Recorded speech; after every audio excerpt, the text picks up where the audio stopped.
From the studios of Boise State Public Radio News, I'm Gemma Gaudette. More Idaho Matters right now. It was a standard road project in North Idaho. Take U.S. Highway 95 near McArthur Lake and straighten out the curves to make it safer, and also add a small bridge so animals could travel under the roadway instead of over the busy highway. But when crews began digging on the project, they ran into something unexpected. Hundreds of cultural artifacts that may change our idea of how long people have lived in this area of Idaho. ITD brought in a team of experts and partnered with the Kootenai Tribe of Idaho to gather and catalog the artifacts, which can now be studied. So joining us today to tell us more are Jyl Wheaton-Abraham, an archaeologist and member of the Kootenai Tribe of Idaho, and Carrie Ann Hewitt, a project manager with ITD. I want to welcome both of you to the program. Thanks. Hello, thank you. So, Carrie Ann, tell us exactly where the project is located. I mean, kind of give us an idea on the map for folks who might not be super familiar with North Idaho.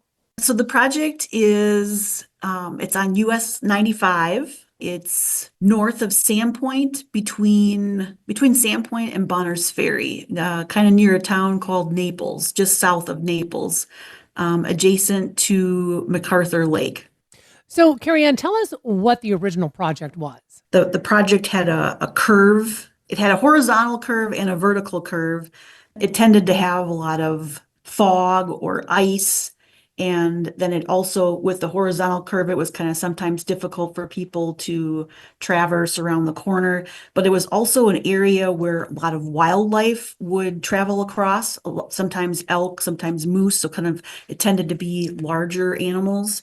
And so what we were trying to do was raise the height of the roadway and then also bring that curve in, kind of straighten it out more to make it easier for travelers. And then you were also putting, right, a little bridge underneath the highway so that wildlife would go under the highway. Correct. There used to be a box culvert. I think it was like about 10 foot by 12 foot. And what we did is we replaced that with a 300-foot bridge, 250-foot spans, and we raised that up. I believe it was about like 12 feet in height, so that the animals could go underneath instead of like crossing over the roadway. So, Carrie Ann, when did ITD start digging at the site? The project started in 2023, but we knew that this site had some cultural resources that were associated with it based on past projects that were done in the area with power lines and that sort of thing. So we had coordinated with the tribe beforehand and had done some archaeological excavation the summer before. Jyl, let me bring you into the conversation. So ITD starts digging. They start finding artifacts. So tell us when you joined the project and what you found at the project. Describe some of those artifacts that were found. I actually started working on this in 2019. Like Carrie Ann said, ITD had been coordinating with the Kootenai Tribe of Idaho, as this was in our traditional Aboriginal territory. So we knew that there were previously recorded significant archaeological sites. It was in the boundary of the project area. And so I worked with the archaeology company that came in prior to construction to devise kind of a research design. I worked for the Forest Service for many years, and so I was familiar with the area and with the actual archaeology sites that the highway would go through.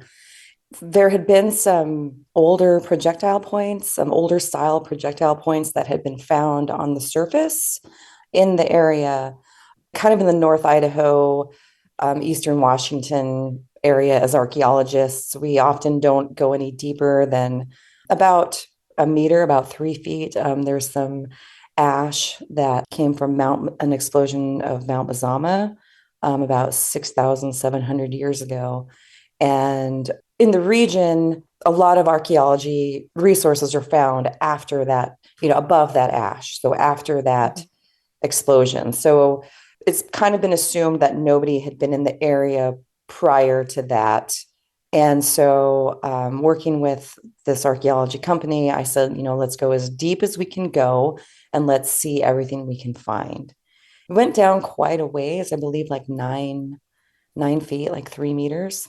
And they did find thousands of artifacts, so flakes, tools, features like hearths. I would say nothing that we didn't already understand about the region archaeologically. No new point styles. There weren't any surprises. That kind of gave the clearance archaeologically for the highway project to actually begin for like large scale excavation of the sand dune feature where we would eventually find this archaeology site. So Jyl, it sounds like though that what you found was fairly important, and it might lead to a greater understanding of how long people lived in the have lived in the Upper Columbia River Basin. I mean, we're talking maybe 4,000 years before we thought. Is that an accurate assessment? It is. It is. So the thing about this project is we ended up actually having two separate archaeological digs.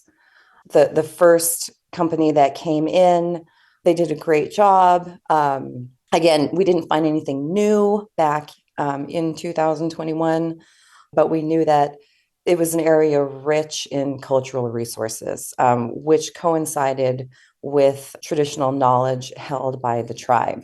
There were clues in projectile points that there could be something older. And once the heavy equipment came in to actually start building the highway, we could dig down deep enough. We actually did find what turned out to be what's called a paleosol. It's an ancient surface that had been buried by about 12 feet of sand.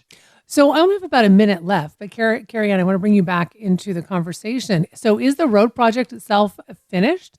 Yes, we're just doing some minor touch-ups, but yeah, the highway's open. So yeah, this paleosol was found during construction, the first year there. And it was the cultural monitors that had found this. And Jyl, we weren't expecting to find it during construction. We had hoped we would find things before construction had started.